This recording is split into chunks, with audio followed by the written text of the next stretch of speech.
Selamat siang, Pak Daniel. Kami akan mempresentasikan hasil diskusi kami tentang marketing campaign brief. Berikut merupakan anggota kelompok kami. Saya sebagai marketing director, Muhammad Rasya Nugroho sebagai creative director, Givito Jose sebagai social media specialist, dan Mas Jaya Syafa sebagai finance and accounting. Prod- produk yang pilih yaitu Vitamax. Alasan pemilihan nama dari Vitamax yaitu adalah gabungan antara vitamin dan Max. Di sini kami ingin memberikan kesan jika jika kita adalah produk vitamin yang menghasilkan efek maksimal bagi tubuh dan nama Vitamax yang mudah diingat. Alasan pemilihan logo dari Vitamax sendiri yaitu di logo ada ilustrasi orang yang bergerak bebas dan ada sebuah stetoskop di bawahnya. Maknanya adalah seseorang bisa bebas beraktivitas ketika dia mampu menjadi dokter bagi dirinya sendiri dalam artian peduli dan mengerti akan kesehatan dan tahu bagaimana caranya, yaitu dengan rutin mengonsumsi vitamin. Warna oranye yang menjadi logonya mempunyai makna sumber kesehatan. Warna biru pada tulisan Vitamax mempunyai makna positif dan menenangkan. Untuk produk dari Vitamax sendiri, ada berbagai macam jenis vitamin seperti vitamin A, B12, C, D, kolagen, dan lainnya yang berfungsi untuk meningkatkan daya tahan tubuh dan stamina. Ada juga berbagai macam varian dan rasa vitamin dari yang berbentuk tablet, gam, saset, dan juga lainnya. Next. Tujuan pemasaran digital, retensi, mempertahankan pelanggan yang sudah ada melalui digital marketing dengan cara push notification, email direct marketing, retargeted ads, dan lainnya. Untuk kembali mengingatkan masyarakat tentang merek Vitamax. Untuk jangka panjang, tujuannya adalah untuk mengingatkan kembali merek Vitamax kepada audiens sasaran. Kami akan gencar melakukan konten marketing di platform sosial media dan juga menggunakan jasa influencer yang sesuai dengan pasar sasaran. Next.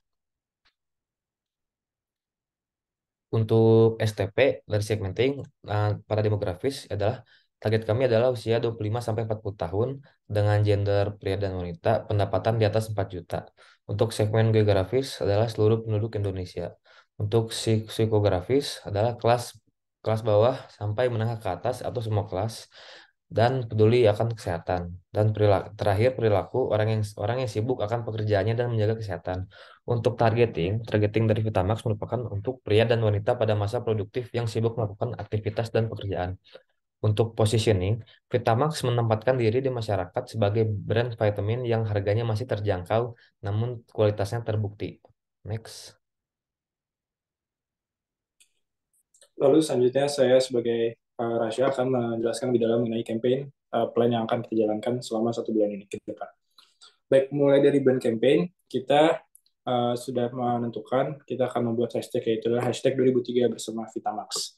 Yang dimana kita akan mengawali 2003 dengan sehat bersama Vitamax. Nah, campaign pada awal tahun 2003 ini bertujuan untuk mengajak audiens mengawali tahun yang baru dengan gaya hidup sehat yang baru. Salah satunya adalah rutin mengonsumsi Vitamax. Lalu campaign ini memberikan tawaran menarik kepada audiens dengan cara apabila kita berbelanja vitamin di atas total harga yang ditentukan, maka pelanggan akan mendapatkan uh, New Year gift yang berupa koper, peralatan rumah, alat masak, dan berbagai macam hadiah lainnya. Lalu hal ini dapat meningkatkan ketertarikan konsumen untuk berbelanja pada produk Vitamax ini. Next. Lalu selanjutnya, mengapa tujuan dan alasan kita memilih campaign ini adalah untuk meningkatkan ketertarikan konsumen, meningkatkan brand awareness, meningkatkan jumlah pelanggan, meningkatkan angka penjualan, dan yang terakhir meningkatkan engagement dan followers social media kita. Lalu untuk alasan dan dasar mengapa kita memilih campaign ini, karena pada tahun 2020, 2021 hingga 2022 kita sudah mulai melalui masa-masa pandemi, PSBB, PPKM yang menghambat aktivitas masyarakat saat bekerja. Lalu makin ke sini semakin banyak juga penyakit-penyakit baru yang bermunculan.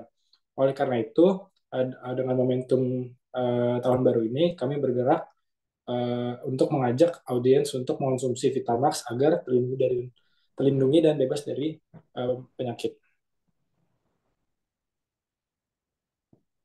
Ya, yang berikutnya adalah media. Di sini kita menggunakan total 4 media, eh, yang merupakan platform sosial medianya adalah TikTok, Instagram, dan YouTube. Kita bahas TikTok dan Instagram. Kenapa kita menggunakan TikTok dan Instagram? Karena dua platform ini sangat berkaitan erat dengan target pasar dan sedang tren. Terutama TikTok. Siapa sih yang tidak tidak bisa viral di TikTok? Kemudian target pasar kita yang berusia 25 sampai 40 pasti menggunakan aplikasi tersebut. Nah, dari menggunakan aplikasi ini kita juga bisa mendapatkan target pasar baru. Di aplikasi ini kita akan memposting konten kita yang menarik dan melakukan promosi-promosi kita di sana. Dan yang terakhir di platform sosial tadi kita bisa menggunakan jasa influencer untuk meningkatkan brand awareness dan juga meningkatkan penjualan kita. Lalu yang platform kedua kita akan menggunakan YouTube. Di YouTube kita tidak menggunakan jasa endorse YouTuber, tapi kita menaruh YouTube Ads di beberapa channel YouTube. Seperti yang kita tahu, semua orang pasti nonton YouTube, dan channel-channel YouTube-nya, YouTubernya pasti kita pilih yang kontennya sesuai dengan target pasar kita. Ya, selain itu tujuannya kalau kita menggunakan YouTube, target pasar kita menjadi lebih luas dan juga bisa meningkatkan brand awareness kita. Lalu yang ketiga, kita menggunakan website.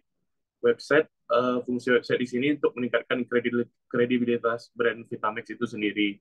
Lalu jika ada pelanggan yang tertarik dengan produk Vitamex, mereka bisa mengetahui lebih spesifik tentang produk-produk dan spesifikasi Vitamex itu sendiri. Lalu dengan website kita bisa menganalisa dari big data tentang tipe-tipe customer yang berkunjung ke website tersebut.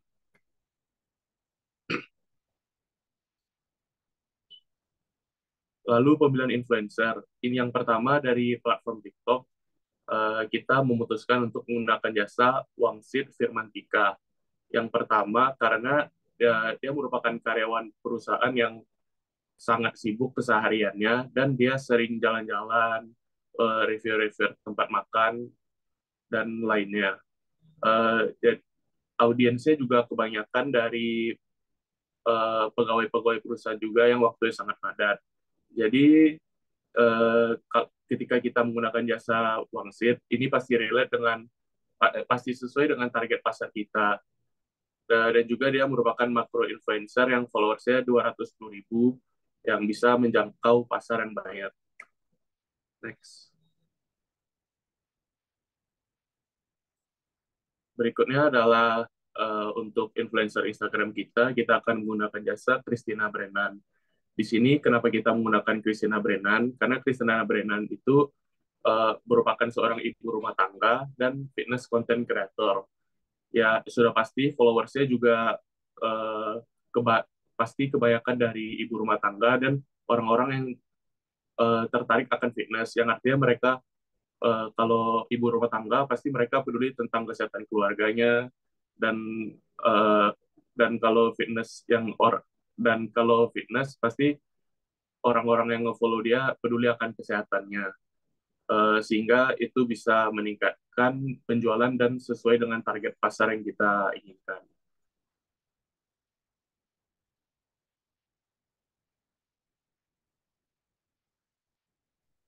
Berikut adalah anggaran yang diberikan oleh pihak Vitamex kepada kami untuk menjalankan kampanye ini.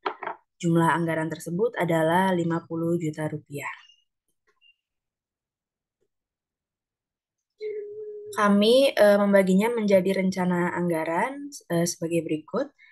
Kami akan menggunakan YouTube Ads dengan total pengeluaran 3.650.000, kemudian Instagram Ads sejumlah 2 juta, TikTok Ads sejumlah 5 juta, website sejumlah 5 juta, kemudian biaya endorsement untuk Christina Brennan sebagai Instagram influencer sejumlah 15 juta rupiah, kemudian untuk biaya endorsement Wangsit sebagai TikTok influencer sebesar 7.500.000 rupiah, kemudian biaya video editor dan graphic designer sejumlah 4.250.000, biaya untuk SEM sebesar 2.100.000, dan biaya ECRM sebesar 5.500.000.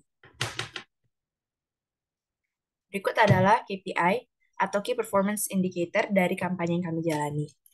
Yang pertama adalah peningkatan jumlah followers di sosial media. dalam jumlah dalam proses adalah 10.000. Kemudian target yang kami tentukan adalah 15.000 hingga 17.000 followers. Kemudian yang kedua ada peningkatan jumlah visit di website.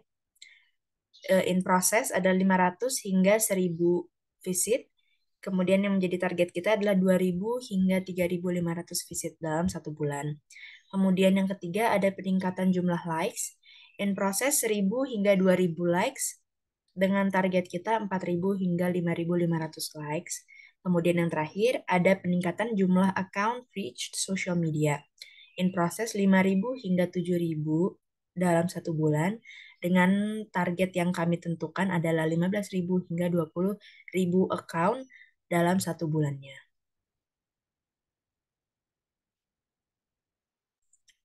Selanjutnya, saya akan menjelaskan lebih lengkap mengenai mockup yang telah kita tentukan dari tim kreatif kita. Next.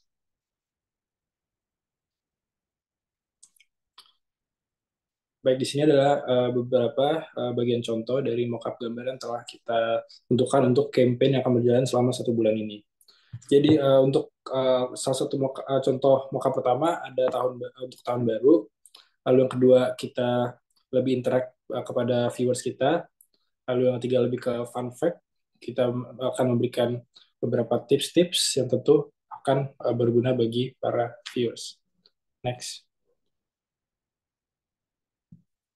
Lalu yang di sini kita ada collab dengan influencer, yaitu Christina Brennan, di mana kita akan lebih berinteraksi juga kepada viewers kita. Lalu di sini kita juga ada video yang dapat ditampilkan di berbagai macam platform, salah satu yang mungkin Instagram Ads dan juga Facebook Ads yang telah kita tentukan.